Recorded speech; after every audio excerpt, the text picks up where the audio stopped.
इस गांव का नाम है हरिपुर, जहां खेतों में हरियाली और चारों तरफ लहलहाते खेत और लोगों का आपस में प्यार देखने को ही मिलता था।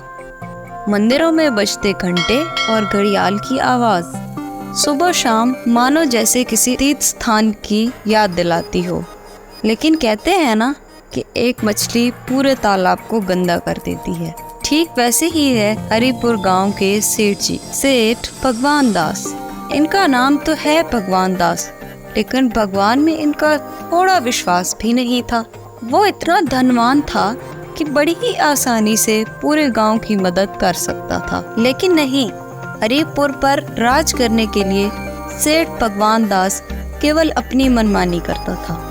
गांव के किसान जब मजबूर होकर भगवान दास के पास उधार मांगने आते थे तो सेठ उधार देने से पहले अपना ब्याज किसानों से ले लेता था, और अगर किसी ने समय पर उधार वापस ना किया तो उसके पूरे परिवार को अपने यहाँ बंधक बनाकर उनसे मजदूरों का सारा काम करवाता था। वो इतना निर्दयी था कि अपने यहाँ चलने वाले कोलों में बैलों की जगह किसानों को खेत में चलवाया करता था।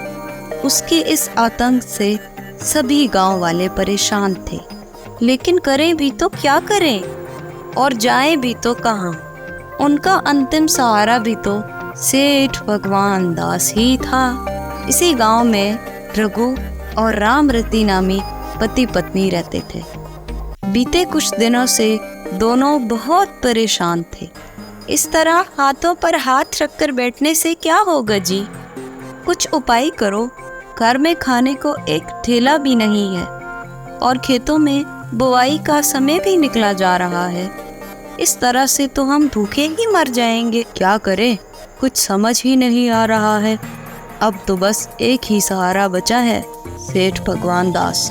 वो तो भगवान के नाम पर भी कलंक है। दुष्ट राक्षस, उसका तो कभी पेट ही नहीं भरता है। मैं क्या कहता हूँ कि अगर तुम साथ चलो तो शायद तुम्हारी ये दशा देखकर उसे तुम पर कुछ तरस आ जाए। हाँ, अब तो बस यही बचा रह गया है। पति पत्नी दोनों ना चाहते हुए भी सेठ भगवान दास के पास जाना शुरू कर देते हैं। सेठ के घर पहुंचकर वहां का नजारा देखकर दोनों पति पत्नी घबरा जाते हैं। चलो वापस चलते हैं, इससे तो अच्छा है कि हम भूखे ही मर जाएं। घबराओ नहीं, चलो अंदर चलकर देखते हैं। यहाँ से अंदर कहाँ घुसे जा रहे हो?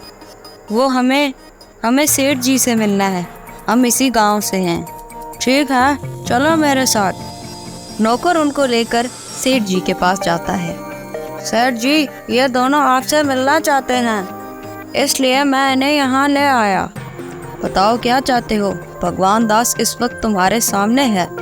सेठ जी, मेरी पत्नी पेट से है और घर में एक पैसा भी नहीं है। बुआई का समय भी निकला जा रहा है। सेठ जी, अगर आप हमें 2000 खेती के लिए उधार दे दें तो आपका बहुत उपकार होगा इस गरीब पर। उधार तो हम तुम्हें दे देंगे, लेकिन हमारी एक शर्त है। अगर समय पर उधार वापस ना किया तो वो कोल्हू देख रहे हो ना, उस पे ही तुम दोनों को खींचना पड़ेगा। सेठ जी, हम पैसे एकदम समय से ही लौटा देंगे, आप बिल्कुल चिंता ना करें। ठीक है मुरीम दी, इनको पैसे दे दीजिए। और हाँ, चिंता हम नहीं करते, अब से चिंता तुम करो। जी सरकार। रघु और उसकी पत्नी सेठ से पैसे उधार लेकर अपने घर वापस आ जाते हैं। पैसे आते ही रघु पहले से और ज्यादा मेहनत करके खेती करने लगा। वो खेती करने के साथ साथ अपनी पत्नी का ख्याल भी रखता। कुछ दिन ऐसे ही बीत जाते हैं। अपने घर आने वाले नन्हे मेहमान की खुशी में वो दोनों ये तो भूल गए थे कि उन्हें सेठ भगवान दास से उधार लिए गए पैसे भी वापस करने हैं। मुझे तो सुंदर सी एक बिटिया चाहिए, लेकिन हमें तो हमारा राजकुमार चाहिए। इनकी प्यार भरी बातें अभी खत्म भी ना हुई थी कि दरवाजे पर बाहर किसी की आहट होती है। इतनी सुबह बाहर कौन है? आता हूँ भाई। रघु बाहर जाकर दरवाजा खोलता है। तुम दोनों को सेठ जी ने बुलाया है, चलो। मुरीन के साथ खड़े भारी भरकम पहरेदार को देखकर रघु और उसकी बीवी दोनों डर जाते हैं। उनके तो मानो होश ही उड़ गए।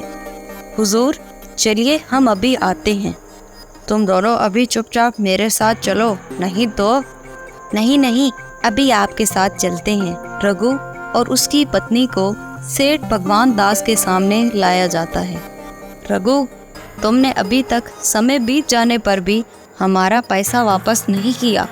सेठ जी, हम जल्द ही आपकी एक एक पाई लौटा देंगे, हमें माफ कर दीजिए। हमारा यहाँ बस एक ही उसूल है, ले जाओ इन दोनों को यहाँ से और ले जाकर कोहलू से बांध दो।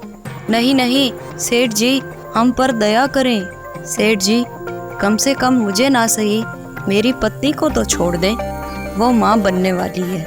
अरे ऐसे खड़े खड़े क्या देख रहे हो, ले जाओ इन दोनों को यहाँ से। रघु के बार बार विनती करने पर भी सेठ नहीं माना। रघु और उसकी बीवी को भी कोहलू से बांध दिया गया। एक तरफ जहाँ सेठ भगवान दास की बेरहमी और अत्याचार से हरिपुर गांव की जनता त्राही त्राही करने लगी थी, तो दूसरी जानिब अब नगर नगर सूखा पड़ जाने से अकाल की स्थिति आ गई थी। अब क्या होगा हमारे परिवार का, कहाँ से लाएं अन्न का दाना। अब तो लगता है भूखे ही मरेंगे हम सब। पता नहीं हमारे गांव पर किसकी बुरी नजर पड़ गई है। तभी गांव के उस रास्ते से एक साधु महाराज जा रहे होते हैं। प्रणाम गुरुदेव, कल्याण हो। हमें बहुत जोरों से भूख और प्यास लगी है, कहीं से कुछ मिलेगा बेटा?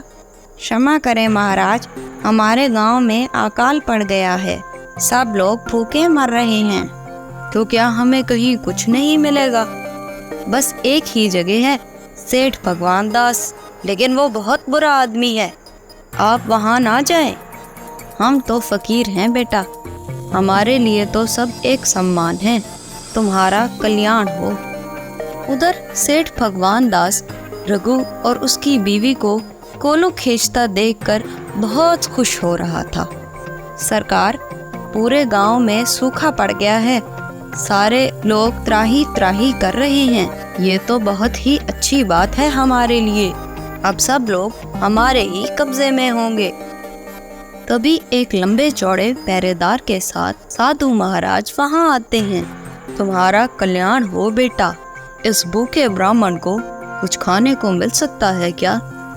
यहाँ कोई धर्मशाला नहीं खोली बाबा कि हम सबको भोजन कराते फिरें। जाइए यहाँ से, हम तो फकीर हैं बेटा, चले ही जाएंगे, लेकिन याद रहे ये जो तुम अत्याचार कर रहे हो यही तुम्हारे विनाश का कारण बनेगा। बाबा, हमारी रक्षा करें बाबा। ऊपर वाले को याद करो बेटा, हम सब की रक्षा वही करेगा, सुख हो या दुख सब उसी की माया है। दर्द से चकराती हुई रामरती चक्कर खाकर नीचे गिर जाती है। सभी औरतें जल्दी से उसे उठाकर घर के अंदर ले जाती हैं और थोड़ी देर बाद कमरे के अंदर से छोटे बच्चे के रोने की आवाज आती है। अरे रघु, तुम बाप बन गए हो, वो भी एक नहीं 3 पुत्र हुए हैं। नारायण नारायण, सब उसी की लीला है। उन तीनों के माथे से चमकता हुआ तेज देखकर ऐसा बिल्कुल भी नहीं लग रहा था कि वो कोई साधारण बालक हैं। महाराज, आप आशीर्वाद दें, इन सब का कल्याण हो। सब लोग गांव में काम छोड़कर बच्चों को देखने आ जाते हैं और देखते ही देखते रघु के घर में भीड़ लग जाती है। अब तो सेठ भगवान दास के सब्र का बांस टूट गया था। वो तुरंत उन 3 बालकों की तरफ जाने लगता है। बच्चे को हमें दो और तुम सब जाकर अपना काम करो। सेठ जैसे ही उन बच्चों को लेने के लिए आगे बढ़ता है तो उन बालकों के माथे से चमकता हुआ तेज देखकर सेठ की आंखें चुंधिया जाती हैं। उसे कुछ भी नहीं दिखाई दे रहा था। वो डर के मारे चिल्लाने लगता है, नहीं, ये मेरी आंखों को क्या हो गया? हमें क्षमा करें साधु महाराज, हमें माफ कर दीजिए, हमें कुछ दिखाई नहीं दे रहा है, कुछ कीजिए महाराज। भगवान दास, भगवान का केवल नाम रख लेने से कोई भगवान नहीं बन जाता। अब तुम्हारे सारे कर्मों का हिसाब तुम्हें यही मिलता है। क्षमा तो तुम अब रघु और उसकी पत्नी से मांगो, इसी में तुम्हारा कल्याण है। हमें क्षमा कर दो रघु, हमें माफ कर दो बच्चों, हम अब किसी पर कोई अत्याचार नहीं करेंगे। बच्चों को स्पर्श करते ही सेठ की आंखें फिर से वापस आ जाती हैं और वो देखने के काबिल हो जाता है। सेठ की आंखें ही नहीं, अब तो उसका हृदय भी परिवर्तित हो गया था। उसने सभी किसानों को कर्ज तो मुक्त किया ही, साथ ही गरीबों के लिए धर्मशाला भी बनाया, जहां उन सबको भोजन कराया जाने लगा।